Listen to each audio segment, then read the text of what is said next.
Good Lord, Greg, did one of the uh, most prominent news stories, that'll probably be one of the biggest news stories of the year, happen last week. Freaking David Lynch died. One of the most influential film directors and television directors of all time. He was 78. Obviously known for like Twin Peaks, Mulholland Drive, Blue Velvet, a lot of his bigger ones. Eraserhead, I think was his first movie. Um, just a very influential director who had been around seemingly forever. But I think, following his passing, something that I immediately noticed on social media, which I feel like, I mean, anyone who was scrolling Twitter or Instagram or whatever that day would have seen, like, there's just so many aspects of the industry that guy influenced. I mean, it's in a way where like you may not have seen a David Lynch movie, but like you've seen movies that were inspired by or influenced by like a David Lynch movie, you know. So I wanted to look through a couple things here because I myself I haven't seen most of his movies. I've seen Mulholland Drive, I've seen some of Twin Peaks off and on, but I haven't seen some of his other stuff. But I remember over the pandemic, Greg, when everybody was like cooped up in their houses, he used to do those like he would post like a video every Friday where he would just like give like an inspirational quote, be like "Happy Friday," blah blah blah.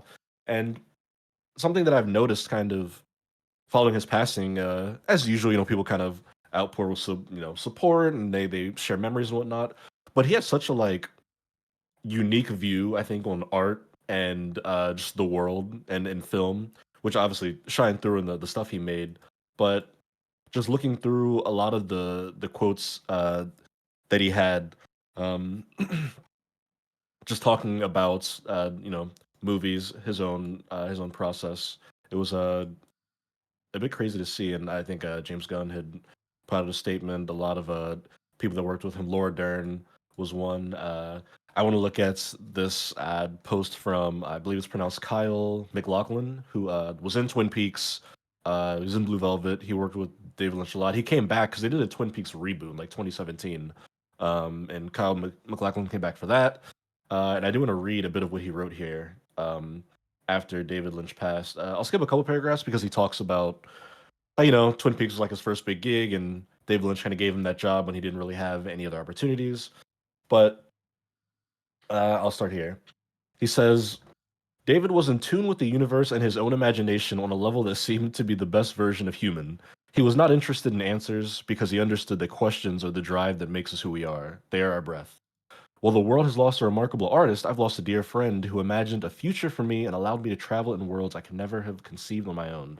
I can see him now, standing up to greet me in his backyard with a warm smile and a big hug and with that Great Plains honk of a voice. We talk about coffee, the joy of the unexpected, the beauty of the world, and laugh.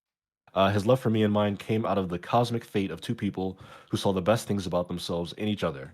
Um, he goes on and says, I'll miss him more than the limits of my language can tell and my heart can bear. My world is much fuller because I knew him and much emptier now that he's gone. And then he just says thank you with it on behalf of him and his family. But it's, statements like that. And then I believe it was also Naomi Watts who wrote about how she had been acting or trying to become an actor for 10 years before she auditioned for a David Lynch film. And he took a chance on her and kind of kickstarted her career. And I believe she wrote a note as well saying, how he kind of believed in her before she believed in herself. So you just look around, and there's very clearly a man who not only created a bunch of awesome movies and a very influential TV show, but also just touched the careers and lives of so many people. So had to start the show off by saying, "Rest in peace, David Lynch, one of the greats of his generation." Yeah, I wish I was more familiar with his work. I think Mulholland Drive is the only thing I've ever seen that he's done, and I think that's like required Mm. viewing in a lot of film classes as well. I think a lot of film Oh yeah, professors show that movie. I remember we didn't have to watch it in college, but at the beginning of the year, we got like a sheet of movies. It was like 50 movies, and you had to write about like you could pick like a dozen to write about. I remember Mulholland Drive being on that list. I don't think I picked it. I ended up watching that on my own after I finished college. But yeah, you're right. That is like a standard required viewing for anybody getting into film, and for good reason. It's a very well made movie, and yeah, he's an our tour in that way. But Greg, it's something we talk about a lot on the show, right? Is like finding new talent and recognizing it where it is. And that's what David Lynch did his entire career. I mean, he worked with stars, sure, but there's so many actors and filmmakers who can kind of trace their lineage back to his projects, which I think is It just really takes that one impressive. role, right? That one gamble, that one casting decision. Like, I mean, that's how that industry works. It's a small, but it also shows you Hmm. how small and tiny the industry is too.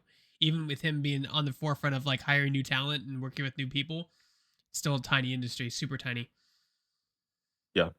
All right, I'll read a few quotes here because he had a bunch that were really funny, and some that are also, insightful, I suppose. Then we can move along. There was the famous meme of where he was on like some British like interview show, and he was saying to the interviewer, he's like, Eraserhead is actually my most spiritual film, and then the interviewer's like, could you elaborate on that? And he's like, no, which, which I always thought was hilarious. It insists upon Um, itself. Could you elaborate? No. yeah, it's the same vein. But here we go. I look at the world and I see absurdity all around me. People do strange things constantly, and there's nothing stranger than reality. A film should stand on its own with no need for explanation. If it works, it'll tell you everything, which I think fits very much with his movies because that's something that people say about them. That they are very abstract. Mulholland Drive, people joke, say that they don't understand what it's about and stuff like that. He's an artist. He's an Um, art. He's an art tour. yeah. We talk about that on the show about like the guy makes the Hmm. Metal Gear Solid things. They're in Kojima. They're artists. They're artists, and they're rare. They're rare that you can express yourself in that medium that abstractly, that weirdly, and still be successful. Because a lot of people, it is weird, right? A lot of people won't get it or won't want to buy what you're selling. So that's what is really, I think, the most coolest thing about his career is he makes these really weird projects that do well. Yeah. Sorry, but continue with your Yep. quotes. Good. No, no, you're 100% correct. There's another one I like. The world is as you are. If you are full of fear, then you will see fearful things. If you're full of love, then you will see love. Um, Happiness is making things. That's the ultimate happiness of life. Um, I believe in creative thinking and in ideas that come to us from the source of creativity. That's where all the good stuff is. And then the last one I'll say, music, painting, cinema. This is the art of life, which I believe is also the name of the documentary about him, The Art of Life. So there you There's go. that famous 78 years quote: old. "Art imitates life." Right? That's the. I Right. think that's a Yeah, yeah. quote. Yeah. Mhm. Lived a long life, 78. This dude was like a known smoker. I believe he just quit a few years ago, but he smoked heavily his entire life, and it You can was say like 70 another. doesn't seem old to it seems old, but not that old, right? I guess in 2025, you expect to live to at least 90. I think is like a good expectation. I would say. Oh god, that'd be quite fortunate. I feel. I think life expectancy is like in the 80s, like low 80s. It went down after the pandemic, but uh, filmmaker, I would recommend folks check something out by him if you haven't before.